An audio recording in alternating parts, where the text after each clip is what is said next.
Thank you, everybody, for being here today. I'm Susan Wild. I represent Pennsylvania's 7th District, and I'm happy to welcome you all to this press event on World IVF Day.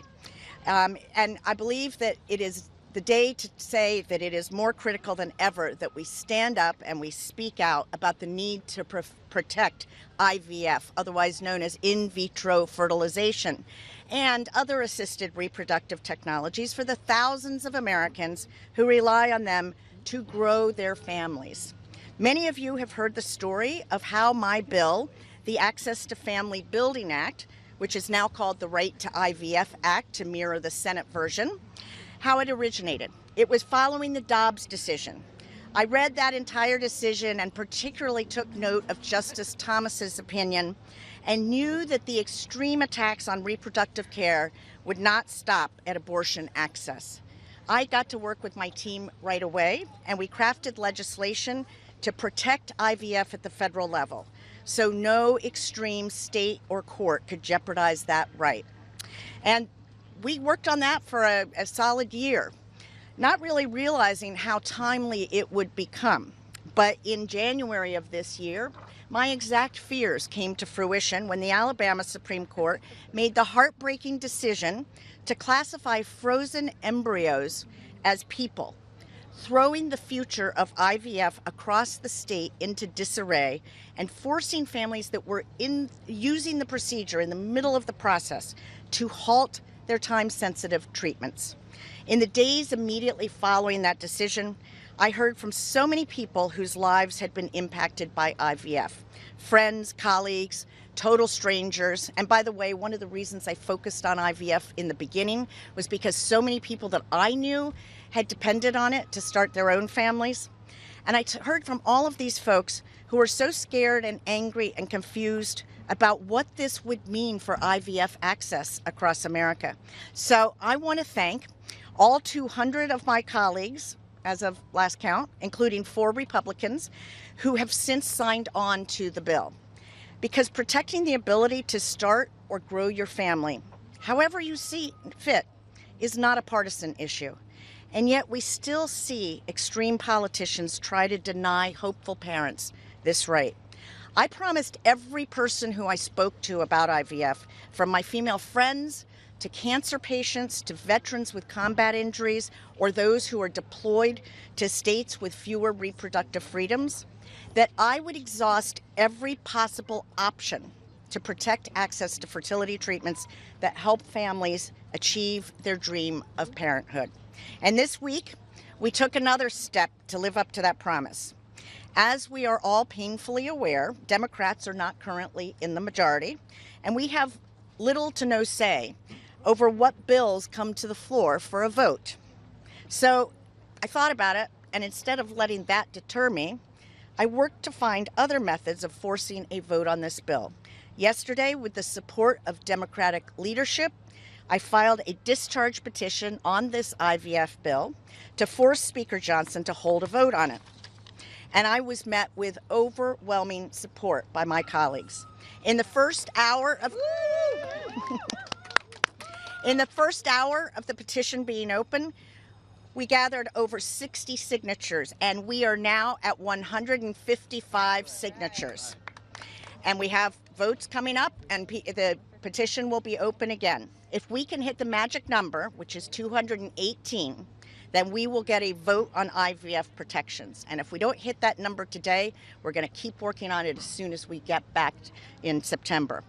So many Americans rely on IVF to start or grow their families. Having personally experienced fertility challenges, I will always stand by the side of people who experience the same and be there to support them. And I will always stand up to cruel and extreme attacks from those who wish to prevent any person from achieving their dreams of parenthood. Infertility is not a political issue. It's not red or blue. And I am so grateful for the bipartisan support I have received on this bill. I urge all of my colleagues to sign the discharge petition, and I call for a vote on this common sense, pro-family piece of legislation. And let me just say to anybody who is watching or listening to this, call your representative and find out Have they signed on to this bill? Have they signed the discharge petition? And if they have not, please urge them to do so. And with that, it is my honor to turn things over to our incredible Democratic whip. I just had to make sure she was here.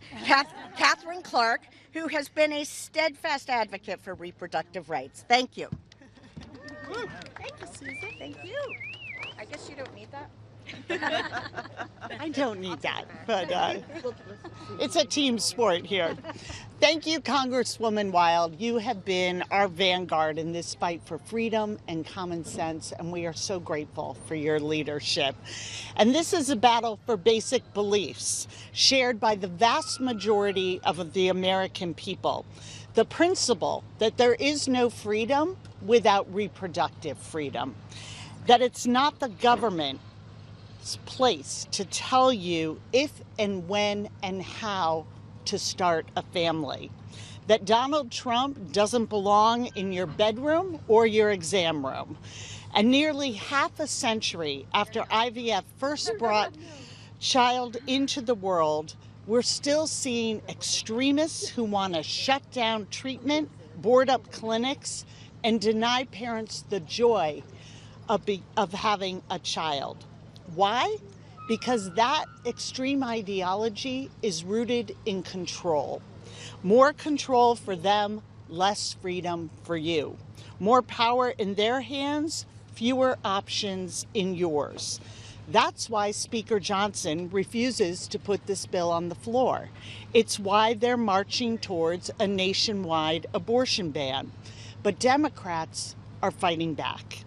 This discharge position is a chance for every single member of the House to show where they stand. I hope Republicans will stand up for freedom. I hope they'll stand up for the tens of thousands of aspiring parents. Or will they continue to stand by Donald Trump and MAGA extremism?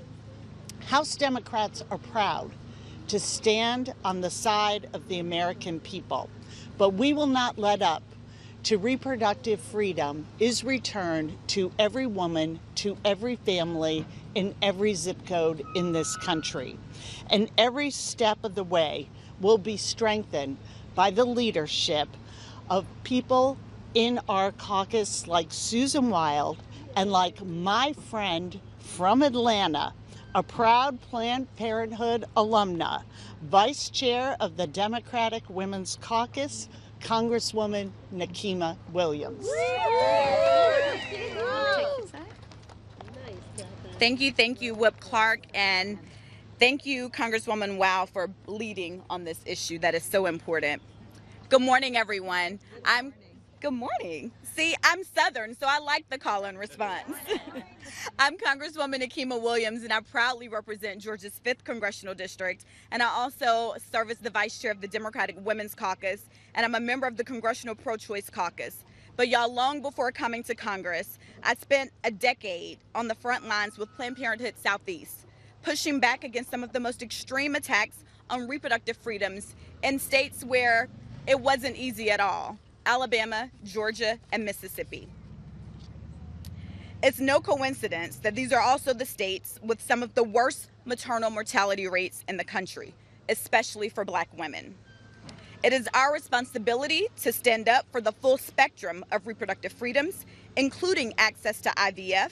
So I commend Congresswoman Wow and Senator Duckworth for their leadership by introducing a package of 4 bills to protect and ensure access to IVF and assistive reproductive technology. Millions of people grow their families through IVF, and we must protect this fundamental right for everyone. But y'all, protection is only the first step.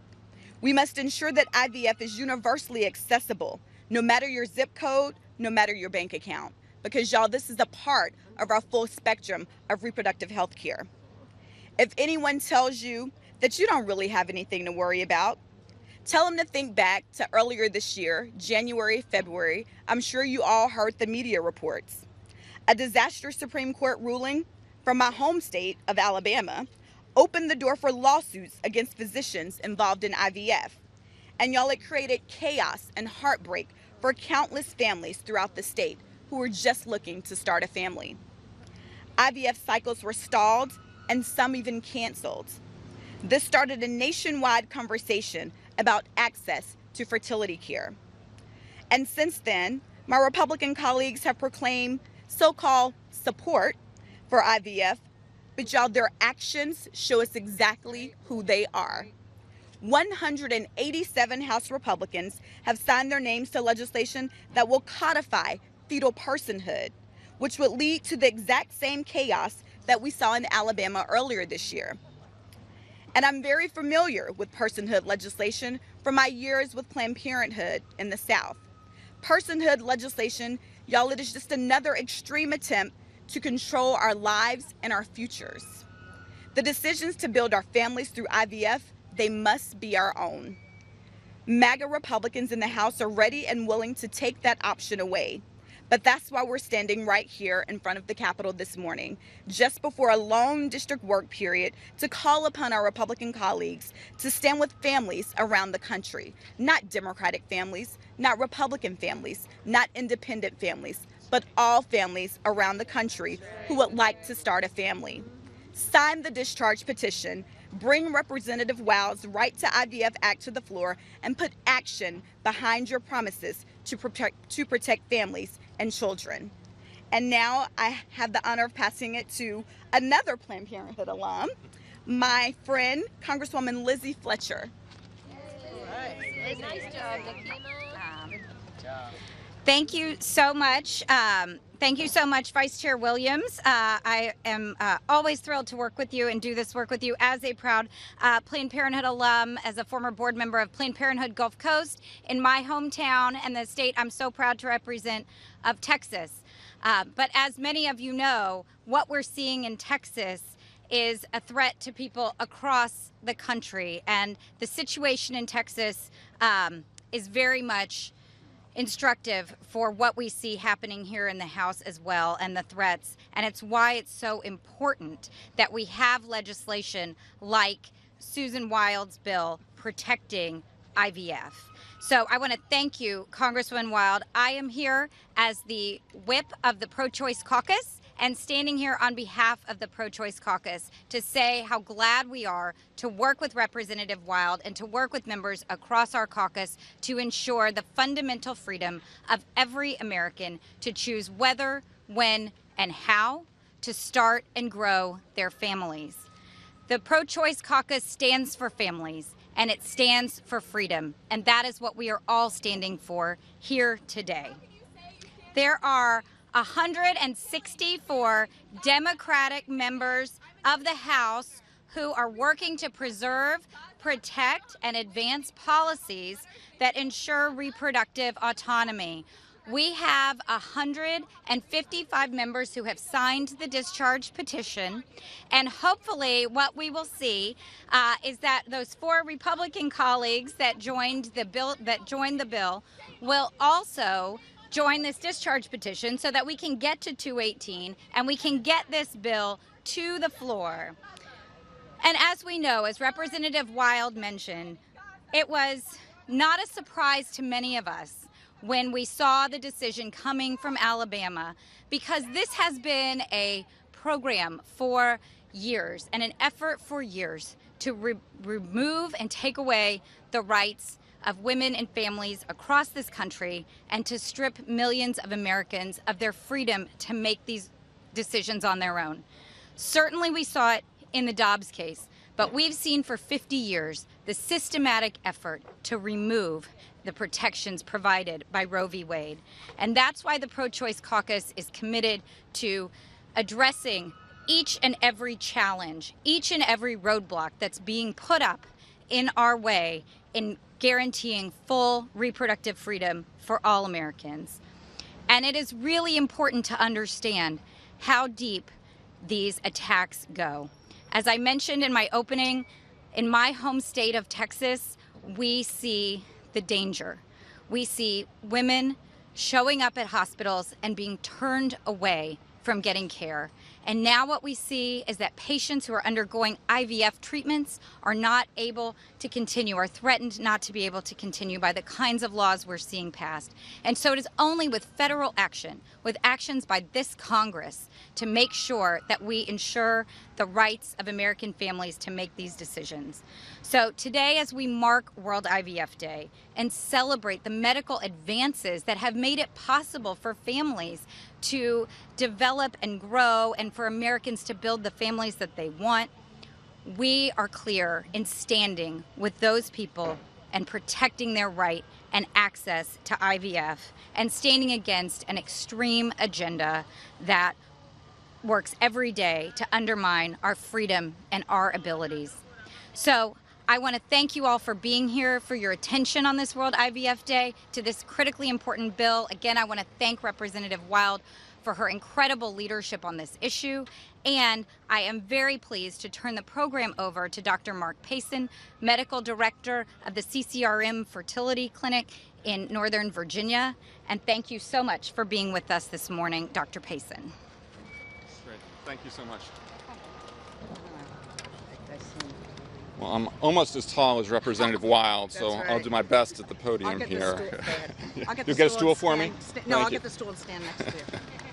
Well, so thank you, Representative Wild, the Congressional Pro-Choice Caucus, Democratic Women's Caucus, and the Democratic House leadership for your effort on the Right to IVF Act and for inviting me to give a few remarks today. Thank you for all the members of Congress who are working so hard to support the reproductive rights of Americans. I am a fertility doctor. I treat the disease of infertility. I help individuals who desperately want to have a child reach that goal. I have a patient, a woman who was born without a uterus but still can have her own genetic child. She needs IVF. I have a patient, a man who had cancer and needed to freeze his sperm before chemotherapy in order to become a father. He needs IVF. I have a couple whose 4 pregnancies ended in devastating miscarriages because of genetic disease. They need IVF so they don't miscarry again. The work I do is not, or at least should not, be political. Having a family is a basic human desire. Most of my patients come to me desperate for a child, and many with a barely concealed terror that they will never become parents. IVF is the gold standard therapy and often the only route to safely achieve that goal.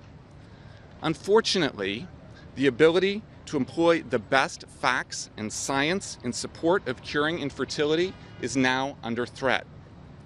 In February, the Alabama Supreme Court issued its medically unfounded decision that frozen embryos are the equivalent of children. I see embryos every day. I see children every day. I promise you, they are not the same thing. An embryo is a child no more than a seed is a tree. Not being able to have children is a profound loss and takes a vast emotional toll. Any additional barrier to remedying this loss only compounds the suffering. Unfortunately, recent events have injected politics into this most personal space and is adding uncertainty and suffering for patients nationwide. I ask your support for this bill. It should not be a partisan issue. I do not ask anyone their politics when they come to my clinic. My patients are both Democrats and Republicans. I personally have and do take care of members of the current and previous administration, members of Congress and congressional staffers. They never ask anything other than the best care and hope. Supporting families is nonpartisan, guaranteeing access to fertility service, including the most effective fertility therapy, IVF, should be a basic human right that we all support. Thank you. Thank you. Thanks, Dr. Payson. Thank you, everybody. I've got to run and vote. Thank you for being